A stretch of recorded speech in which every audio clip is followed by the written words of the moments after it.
Hi everyone, this is Danai, and today we will be talking about how to improve speed. I think this is probably one of the most asked questions that I get in the comments and that I get asked in general, and it is how can I practice in order to make sure that I will be able to play at a high speed and play faster than what I can right now. Obviously, many piano pieces call for a certain tempo, and especially when you get into the more virtuoso repertoire, you are needed to play at a certain tempo and you're supposed to be able to play fast. So this is why today I will be discussing my top tips for you to improve your speed at the piano.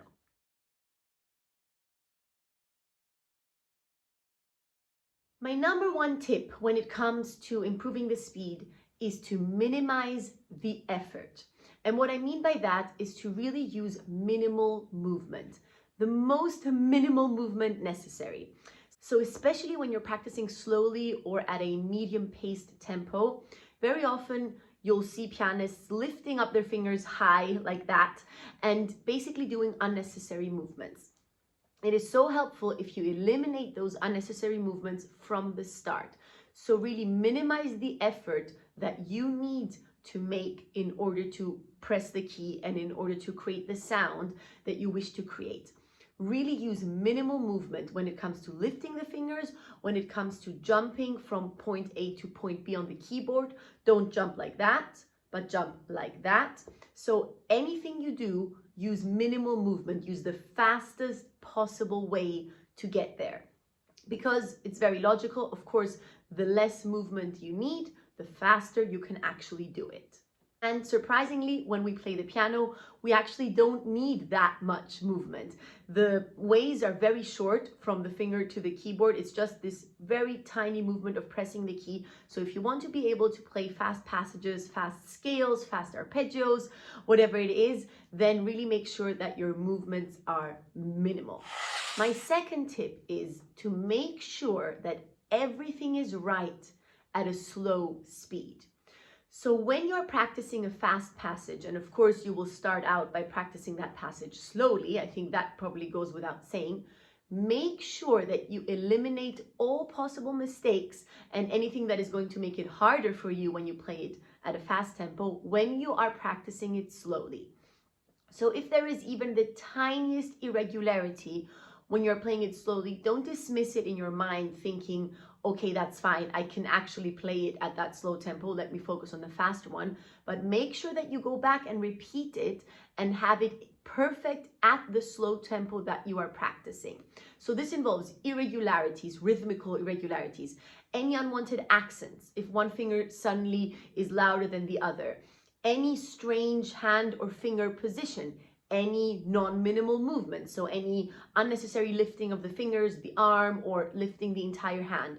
All these things are very important to be eliminated right at the very beginning, because if you create a positive habit from the start for this passage, then as you increase the speed, you're going to take this positive habit with you while you approach the faster tempos. If you don't do that, then it is very likely that you will transfer those little tiny mistakes which don't really play a role at the slow tempo to the faster tempo, and then that will hinder you from being able to play the passage through at a faster tempo. My next important tip is that you gradually increase the speed. Although it sounds kind of self-explanatory when I say it out loud, I believe that this is really one of the biggest secrets to improving your speed, and it is the gradual increase of speed, the gradual increase of the tempo, because that way you trick your brain, although it's not really a trick, it's just a method, but basically you make your brain get used to the speed very slowly, to the increase of the speed, and it doesn't really feel like you're playing through the passage at a faster tempo because it's just such a gradual increase. Also, if you increase the tempo gradually and not suddenly from slow to fast, but if you have, let's say, 5, 6, 7 levels in between slow and fast while you're increasing the tempo, then also you have a chance for your muscles to actually memorize those fast movements and to really internalize those movements into your muscle memory, and also internalize them on a mental level in your brain in order for the fast passage to become more effortless for you. Now, when I'm saying gradually increase the tempo, there are two levels to that. The first level is to gradually increase it while you're practicing. So let's say that you are within one practice session and you're practicing one passage. So start out by practicing it slowly, then immediately increase the tempo and do your, for example, let's say 8 levels of speed until you reach your desired level of speed. Now, in that session, of course, once you play those 8 levels, you'll not yet perfectly feel at home with that fast tempo, but through that gradual increase, at least you will be able to have, gotten close to feeling comfortable, gotten close to it feeling more effortless. Now, the second level is to gradually increase the speed over time. So while you're doing this exercise in every of your practice sessions, when you practice that passage, as the days progress, increase the general speed when you're playing the passage. So outside of this exercise, you'll probably be doing other exercises on this passage as well and playing it through. And that general speed should also be increased gradually. So let's say if today I'm learning a new passage and I'm going to practice it slowly, then don't expect that tomorrow you're going to practice it fast and it's already going to work. Give yourself that gradual increase, and after a week or after 2 weeks, you'll have reached the final tempo. But again, bear in mind that on a daily basis, it's very helpful to do the full increase of speed. Even if the final run through in tempo is not going to be perfect yet by any means, it's good to already make your fingers feel it when you're doing that gradual increase. And then my final tip when it comes to increasing speed is to actually dare to practice fast. I know that I always stress practicing slowly in my videos, and obviously I feel very strongly about that. And also when it comes to being able to play fast, even though it sounds counterintuitive, it is so important to practice slowly. So I think that goes without saying that you need to practice slowly. I also mentioned this previously in this video, that you need to make sure that everything is perfect at a slower tempo, at a lower speed. However, if you're focusing on increasing the speed, it's important that you also dare to practice at a certain speed. So once you have set everything in place, you know which fingerings you're going to use, you know which hand position is the right one, you've set all the minimal movements, you know exactly what you're supposed to do, I would say dare to play it at that slightly faster tempo that makes you feel slightly uncomfortable. That is the tempo you need to practice in order to get to the next level of speed.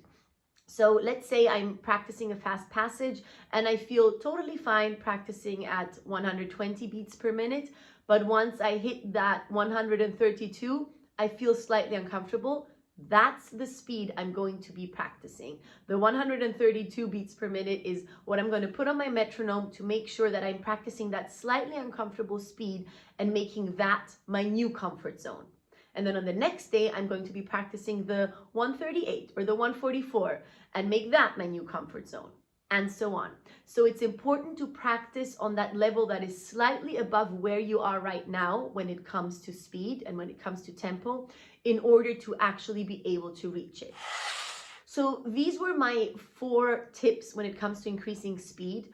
However, of course, there are many technical exercises that you can do. I have made videos on that in the past. I will link them in the description box below.